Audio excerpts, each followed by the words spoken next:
මම wheel ශාරකෙන් ambulance එකේ මෙට ආවේ. දැන් මෙතන ඇවිල්ලා අපිට සතයක්වත් වේදන්නේ නැහැ. මට හිතා ගන්න බෑ. මම දැන් ජීවත් වෙනවා කියන කීයරියයි මට කියන්න පුළුවන්. එළියේ ඉඳලා කතා කරන්න නැතුව එවිත් බලන්න කියලා කියනවා. අහලා බලලා නැති වුණාම ඇවිත් බලන්න. ඇවිත් ඉන්න හිතෙනවා මෙහි ඔන්න. ජේසු රජුන් වැඩ සිටිනා තැනටම එන්න. සුවය බලය අත් විඳිනා හැටි දැක ගන්න. ජෙරොම් නැමැති දිවැසි තුමන් ගැන දැනගන්න. දුර ඉන්න එපා ඔන්න ඇවිත් බලන්න. වහපොණ්ඩ තරම් හිටිලා තිබ්බේ මේ තරම් දුවගෙන් කරදරයක් තිබ්බා. එක දවසින් මගේ දුවගේ තිබ්බ ලෙඩ ඔක්කොම සුව වුණා. කැන්සර් එකක් ඇවිල්ලා අත තියලා ආඥා කරා විතරයි කරේ. ලේ බින්දුවක්වත් මගේ ඇඟෙන් ගියේ නෑ. කුරුන් ඇවිදිනා අන්ධයෝ පෙනීම ලබන.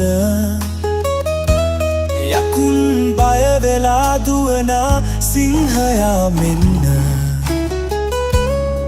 වෙදුන් මරණයට අතහැරි ජනයන් අතර.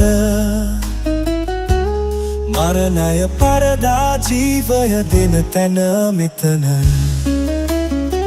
දේව වචනයේ සැඟවුණු ඥානය දකින. එතුමන් දකිනා දෙවිඳුන් ඔබ හට දෙන්න.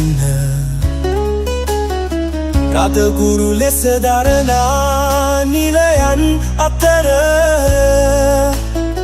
දිවැසි වැකිය ඇති නිවැරදි තාවය ප්‍රබල. Saw the bone. It had split in two at the top, split in two at the bottom. උඩින් තිය දෙකට පුපුරලා යටිනුත් දෙකට පුපුරලා. හරිද මං කියනවා? හරි. If you go to the doctors, they will not know what to do with this other than a blood test. Below your waist, there is a lifelessness that comes and goes. It's not on your paper. So anyway, I could have known it.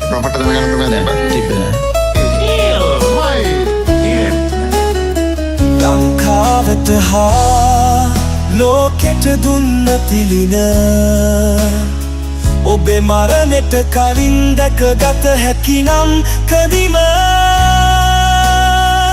ආගම ජාතිය කුලයන් බේදය නැතිව.